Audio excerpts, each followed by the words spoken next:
Hello everyone, I am the Spotted Owl, and today I would like to do a book review on this book called The Land of Stories, book 1 of this series, The Wishing Spell.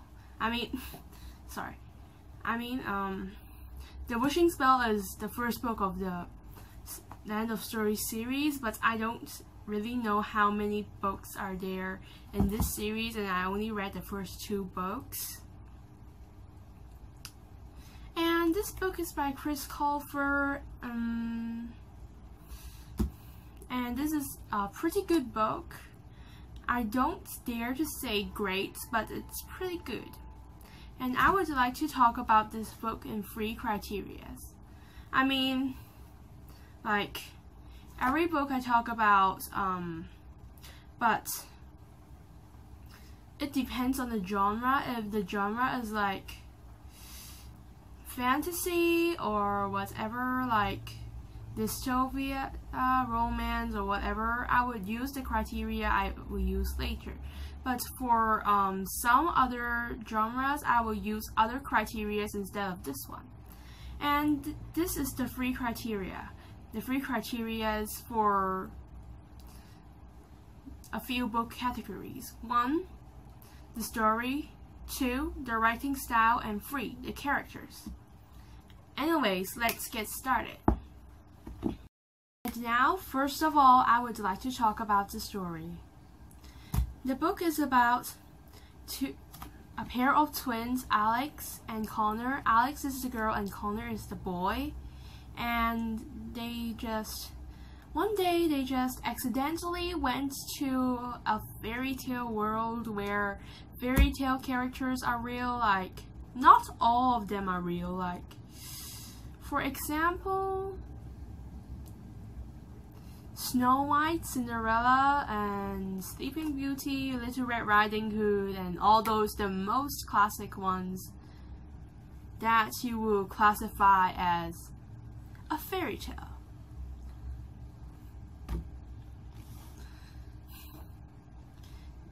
I think that this idea has actually used a lot of times in like games and other stuff, but I think that this author actually did a pretty good job on that. Some of the things are really new and you just can't stop reading it. It's one of the books you like put it in here and then you're like blah blah blah blah blah blah blah blah blah blah blah blah, and then 3 hours later,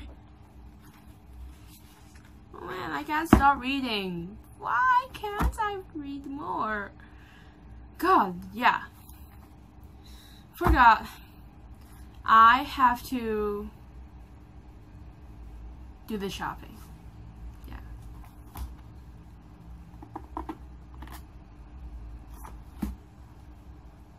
And because of all the pros and cons of the story, wait, I missed out something, God. And there is actually one bad thing I have to talk about here. The book is not bad.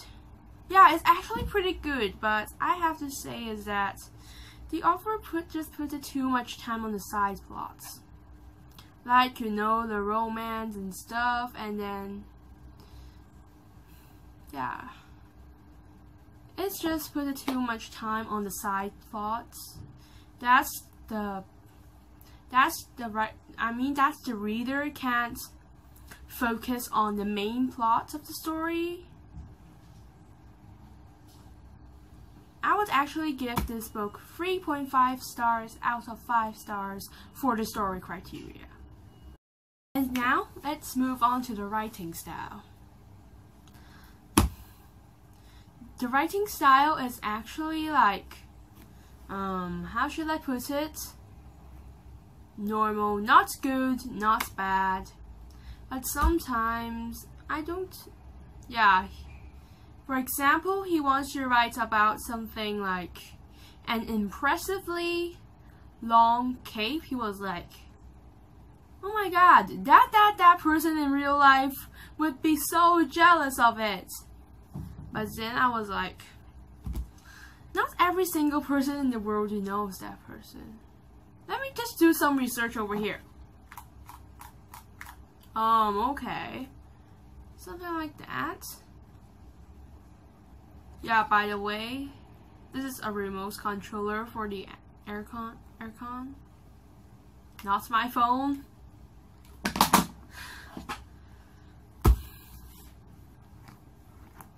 But the good thing is that the author actually puts a lot of humor inside it. Although I have to say that it's kind of predictable for the places he placed the humor in. But yeah.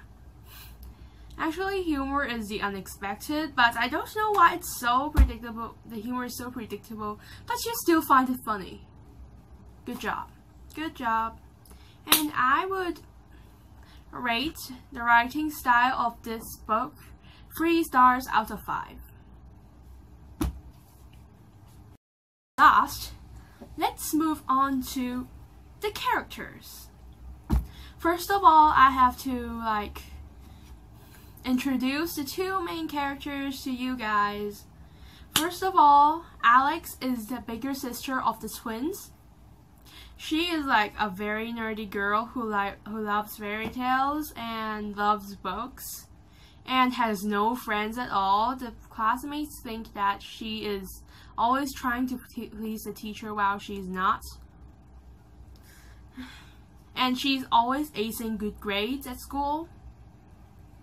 But on the other hand, Connor, the younger brother of the twins, could not get good grades. But he is a very humorous person, and yeah, he is a very humorous person, but sometimes I find him kind of annoying, although he's my favorite character in the series.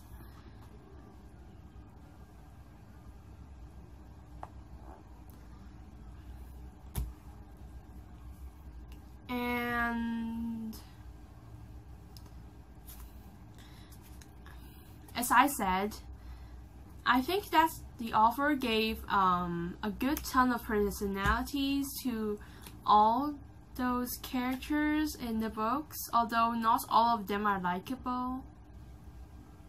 Like in their original counterparts are have no personality, or it's very one-dimensional, or yeah. But then he made the characters go alive. Like, Cinderella is humorous, Red Riding Hood is narcissistic, Goldilocks is brave, and Sleeping Beauty is smart, and it goes on, the list goes on and on.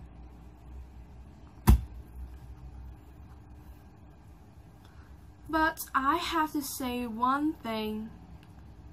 Yeah, the character I hate the most in this book. Red Riding Hood.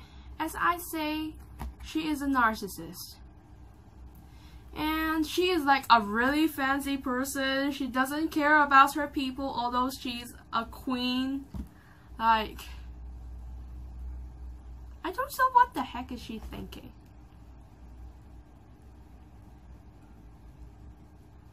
Yeah, but she ended up with someone. Why? Anyways, I would give the characters 3.5 stars out of 5 because most of them are pretty likable and they're not one-dimensional at all. So the overall will be 3.5 stars. And this is the end of my video. Please like for support, or if you like the content, and please subscribe to my channel. Thank you, it will help me a lot.